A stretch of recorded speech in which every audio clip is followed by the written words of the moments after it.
In the heart of the Arabian desert, beneath an endless expanse of stars, two men from vastly different worlds cross paths. One, bound by tradition, carries a secret so profound it could change everything. The other, a wanderer searching for freedom, becomes the key to unlocking his heart. Their journey begins here, where the sands hold more than memories. They hold secrets, passion, and a love that defies the odds. Before we begin this captivating story, make sure to subscribe to the channel, like this video, and turn on notifications. Stick with us to witness a tale of love, secrets, and the courage to be true to yourself. The desert stretched endlessly before me, its golden dunes shimmering under the blazing sun. I had always sought solitude in my travels, but this time, something felt different. The stillness of the Arabian desert was both comforting and unnerving, as if the sands themselves held secrets I wasn't ready to uncover. I had come here to write, to find inspiration for my next piece. My name is Elliot Hayes, a travel writer from Colorado who had spent years chasing stories in far-off lands. The desert was my latest muse, and I was determined to capture its essence. But even as I trudged through the shifting sands, I couldn't help but feel a strange sense of anticipation, like something was waiting for me just beyond the next dune. My guide, Zaid Amir, walked ahead of me with the confidence of someone who belonged to this landscape. His flowing white robes moved gracefully with each step, and his face, though partially hidden by a scarf, exuded calm authority. I couldn't help but admire how effortlessly he navigated the terrain. The desert seemed to bend to his will. "This way, Elliot," Zaid called over his shoulder, his deep voice cutting through the wind. "The camp isn't far." I quickened my pace, catching up to him. "How do you know where to go? Everything looks the same out here." Zaid glanced at me, his dark eyes glinting with amusement. "The desert speaks if you know how to listen." His words lingered in the air, enigmatic and poetic. I wanted to ask more, to understand how someone could feel so connected to a place that seemed so unforgiving. But before I could, he pointed to a cluster of tents in the distance. "There it is. We'll rest there for the night." As we approached the camp, I noticed how modest it was, just a few beige tents arranged in a semicircle, with a fire pit in the center. It was a stark contrast to the luxury I was used to seeing in travel brochures. Yet it felt authentic, untouched by the trappings of modern tourism. Zaid helped me unload my bag from the camel and gestured toward one of the tents. "You'll sleep there. I'll prepare tea." I nodded, grateful for the chance to rest, but as I sat down on a woven mat inside the tent, I couldn't shake the curiosity brewing inside me. Zaid was unlike anyone I had ever met, reserved yet commanding, with a presence that seemed larger than life. He intrigued me in ways I couldn't quite articulate. That evening, as the sun dipped below the horizon, the desert transformed.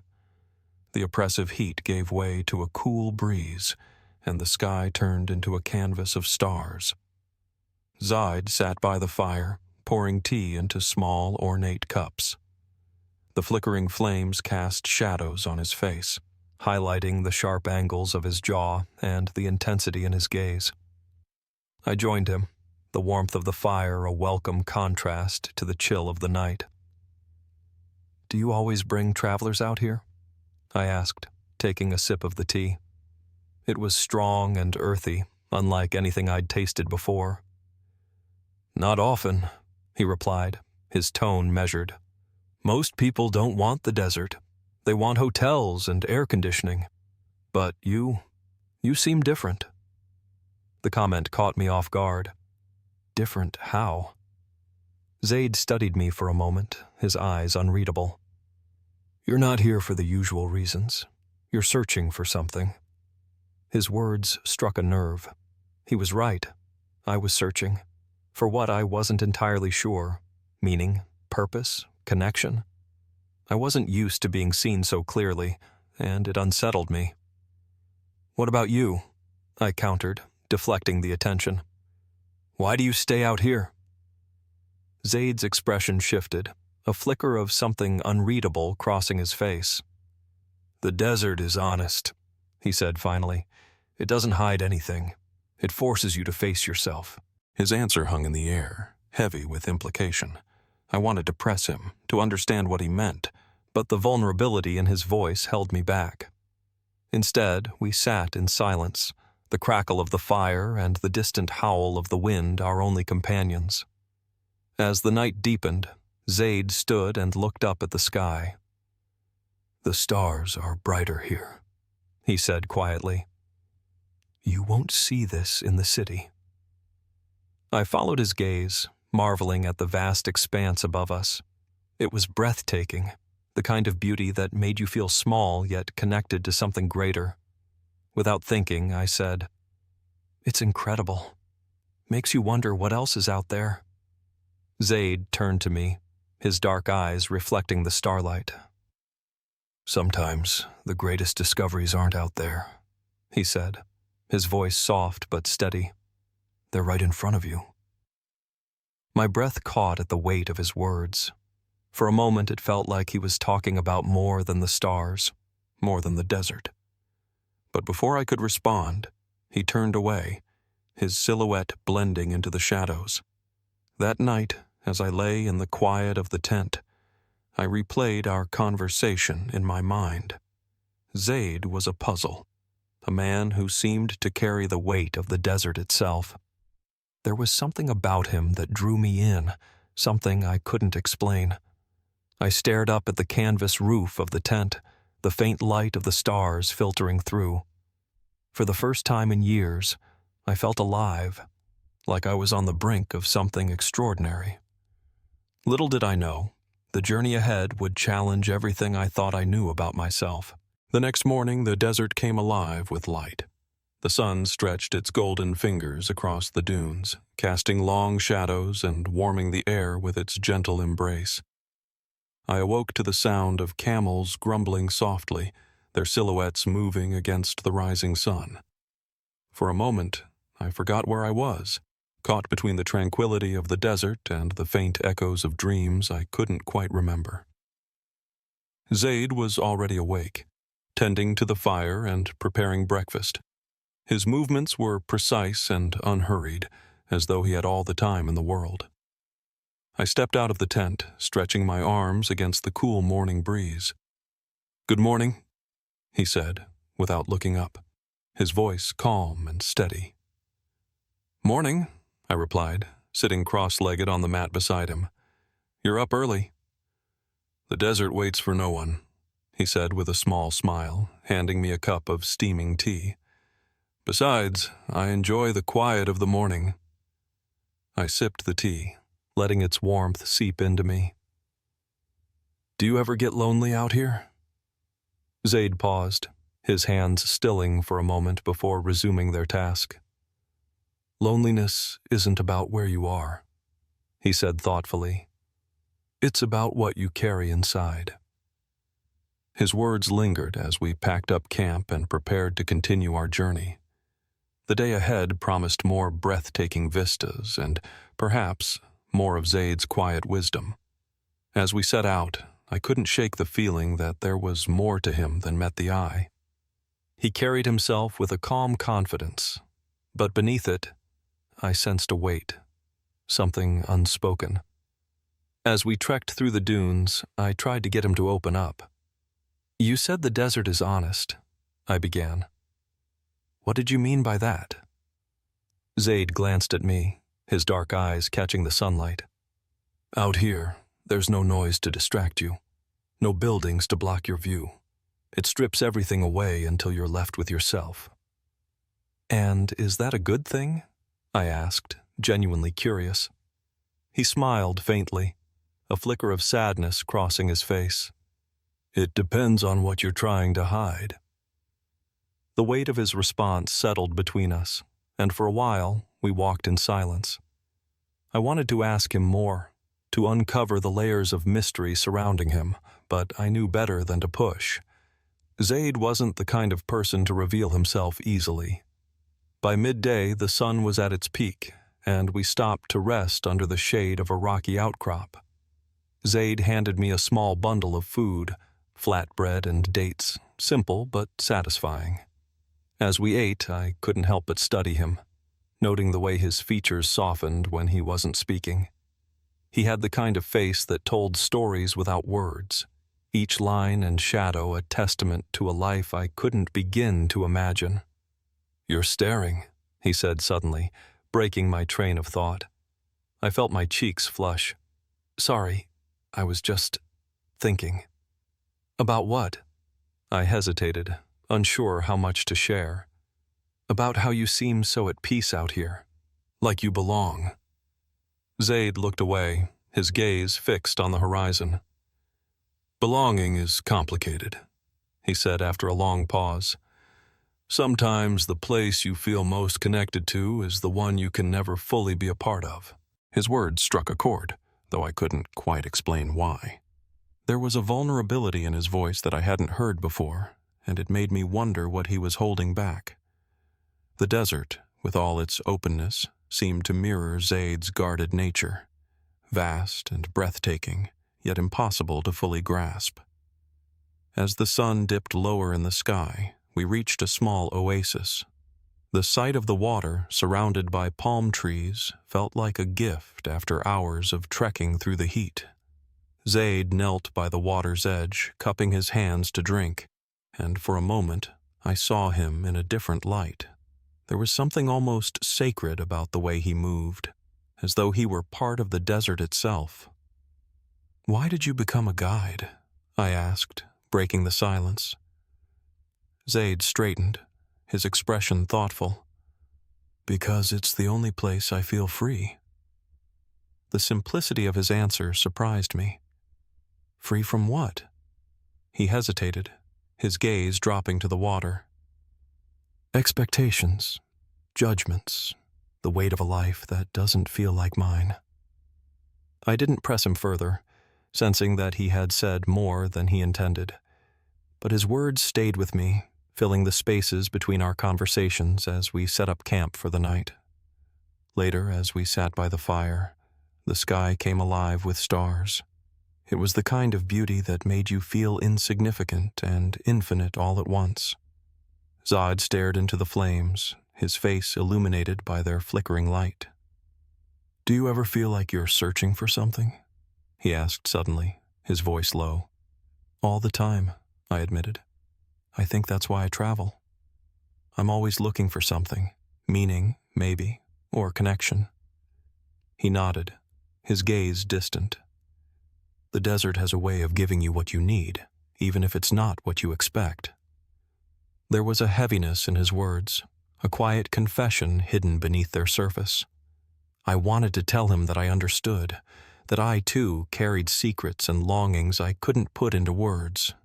But instead, I sat beside him in silence, letting the fire and the stars speak for us.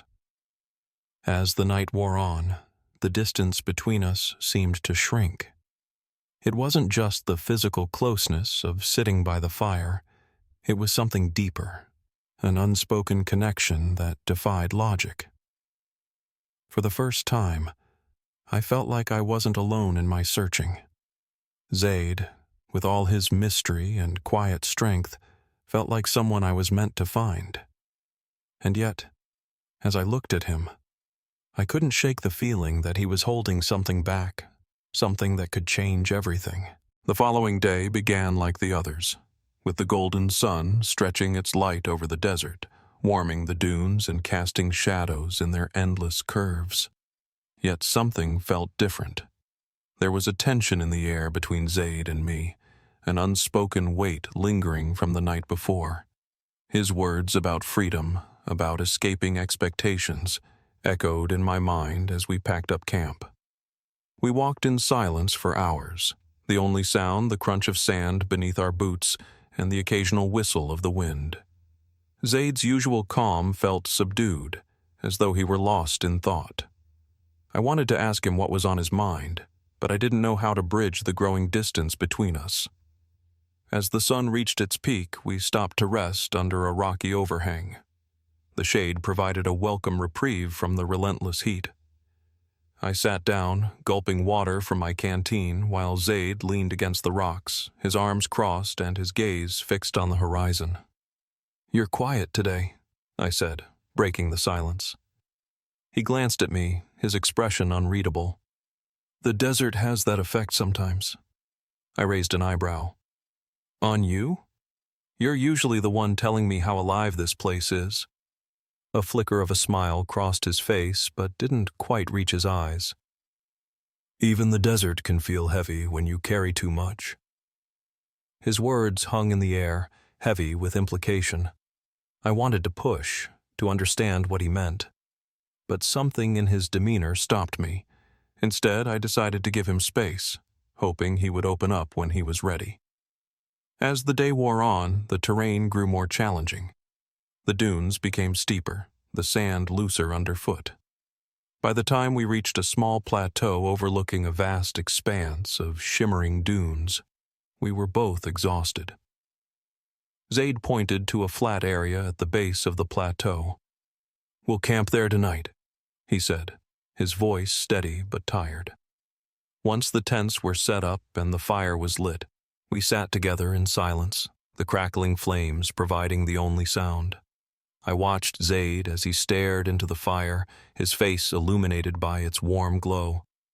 There was something about the way he held himself, so controlled, so measured, that made me wonder what it would take to break through his walls. "You said the desert forces you to face yourself," I began, my voice tentative. "What does it make you see?" Zaid didn't answer right away. He leaned forward, resting his elbows on his knees, and ran a hand through his hair. When he finally spoke, his voice was low and laced with vulnerability. "It makes me see who I am," he said, "and who I'm not allowed to be." His words sent a shiver down my spine. I wanted to reach out, to offer him some kind of comfort, but I didn't know if he would accept it. Instead, I said, "You don't have to carry that alone, you know." Zaid looked at me, his dark eyes searching mine. For a moment, I thought he might say something, but then he looked away, his jaw tightening. "It's not that simple." "It doesn't have to be complicated," I said, my voice softer. "Sometimes you just need to let someone in." He let out a bitter laugh, shaking his head. "And then what? Watch them walk away when they see the truth?" I leaned closer, my heart pounding in my chest. "You don't know that." He met my gaze then, and for the first time I saw the raw pain he had been hiding. It was as if the desert's honesty had finally caught up to him, stripping away the mask he had so carefully constructed. The fire crackled between us, the flames casting shadows on Zaid's face. "I've spent my whole life pretending," he said quietly. "Pretending to be the son my family expects, the man my culture demands. But it's a lie. And the truth would destroy everything." His confession hit me like a wave, and I felt a mix of emotions: sadness for the burden he carried, anger at the world that forced him to hide, and something deeper, something I couldn't quite name. "You don't have to pretend with me," I said, my voice barely above a whisper. Zaid looked at me, his eyes filled with uncertainty and something else. Hope, maybe. For a long moment, we simply stared at each other, the firelight dancing between us. And then, as if compelled by some unseen force, he reached out. His hand hovered for a moment before resting gently on mine. The touch was hesitant, almost tentative, but it sent a surge of electricity through me. "I don't know how to stop pretending," he admitted, his voice trembling. "You start by letting yourself feel," I said, covering his hand with mine. "Whatever it is, don't push it away." The silence that followed was heavy but not uncomfortable. It was the kind of silence that spoke volumes, that allowed us to say everything without uttering a word. For the first time, I felt like I was truly seeing Zaid, Not the guide, not the mask, but the man beneath it all. As the fire burned low and the stars emerged overhead, I realized that the journey we were on was about more than the desert.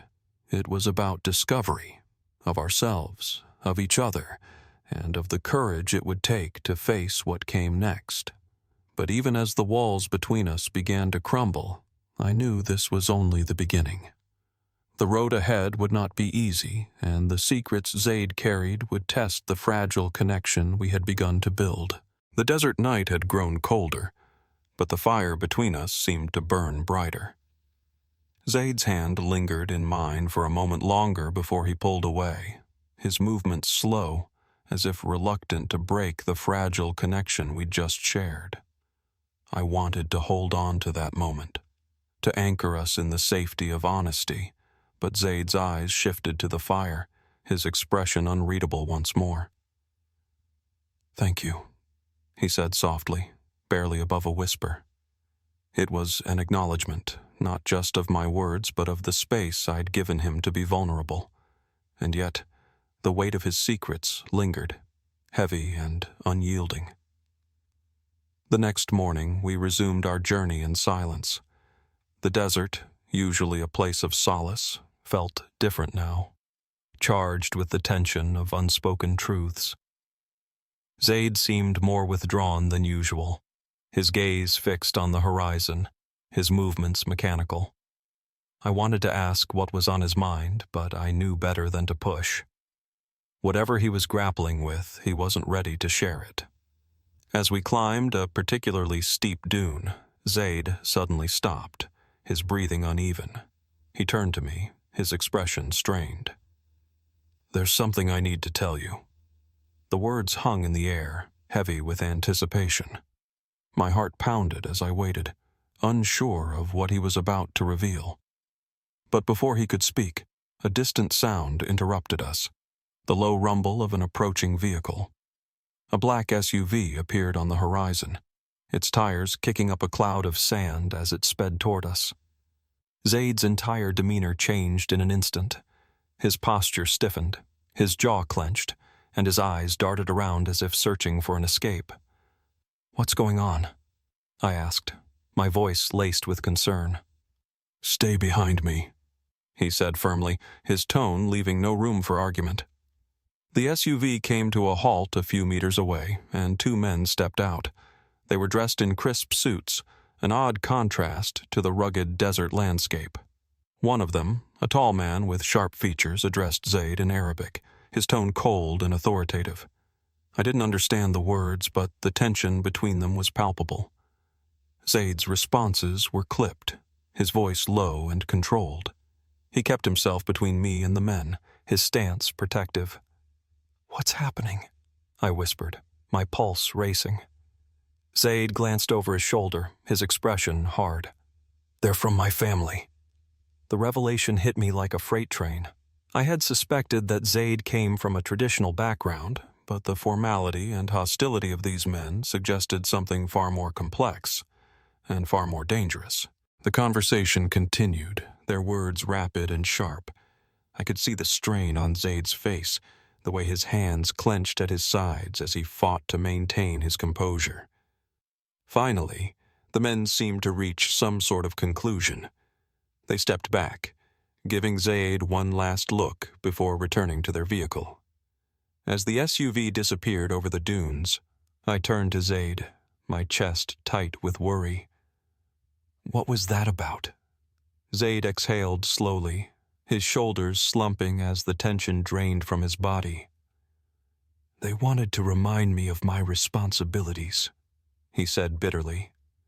"To my family, to my name, to everything I've spent my life trying to escape." His words were laced with anger and pain, and I could see the cracks in the armor he'd so carefully constructed. For the first time, I realized just how much he was fighting against. His culture, his family, his own fear. That evening, as we sat by the fire, I couldn't hold back any longer. "Zaid," I said gently, "you don't have to carry this alone. Whatever it is, Whatever they're holding over you, you can trust me." He looked at me, his dark eyes filled with conflict. For a long moment he didn't speak, and I thought he might shut me out again. But then he took a deep breath and said the words that would change everything. "I'm engaged," he confessed, his voice barely audible, "to a woman I've never met." The admission hung between us, a heavy truth that seemed to suck the air out of the night. My heart sank as I tried to process what he'd just said. "Engaged?" I repeated, my voice hollow. Zaid nodded, his gaze fixed on the fire. "It's an arrangement, something my family expects of me. But I don't love her. I don't even know her." The pain in his voice was undeniable, and it cut through me like a blade. I wanted to be angry, to demand why he hadn't told me sooner, but all I could feel was sadness, for him, for the impossible situation he was trapped in. "Why didn't you tell me?" I asked, my voice trembling. "Because I didn't want to scare you away," he admitted. "You're the first person who's made me feel free, like I can be myself. I didn't want to lose that." His honesty was both heartbreaking and affirming. I reached out, placing a hand on his. "You don't have to live their life, Zaid. You can choose your own path." He shook his head, a bitter laugh escaping his lips. "It's not that simple. My family's expectations aren't just about me. They're about honor, tradition, everything they've built their lives around." We sat in silence, the weight of his words pressing down on us. I didn't know how to fix this, how to free him from the chains of obligation that bound him.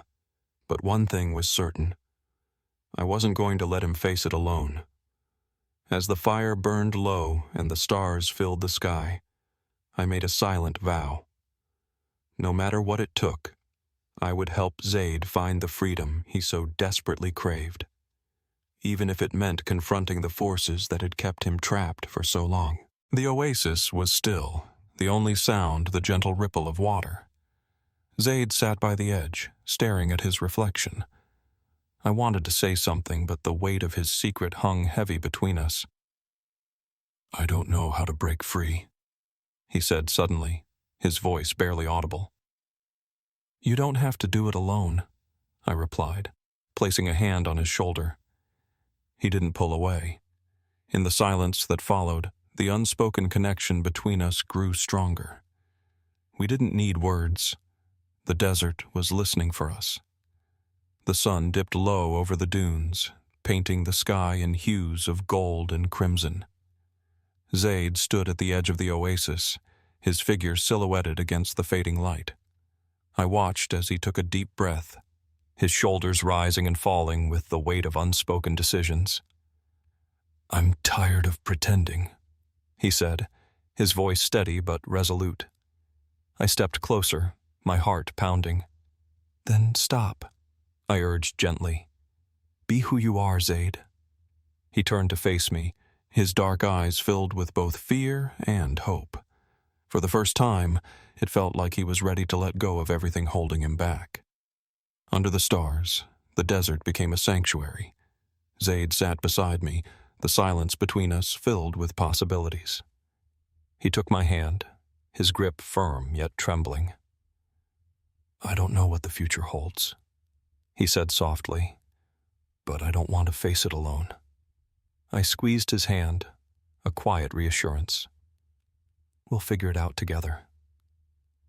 The stars above seemed to shine brighter, as if the universe itself had heard his first step toward freedom. In that moment, the desert wasn't just a place. It was the beginning of a journey neither of us could have imagined. If this story moved you, let us know in the comments below. Share your thoughts and tell us what freedom and love mean to you. Don't forget to subscribe to our channel, like this video, and turn on notifications to explore more inspiring tales. Together, let's celebrate courage, connection, and the beauty of being true to yourself.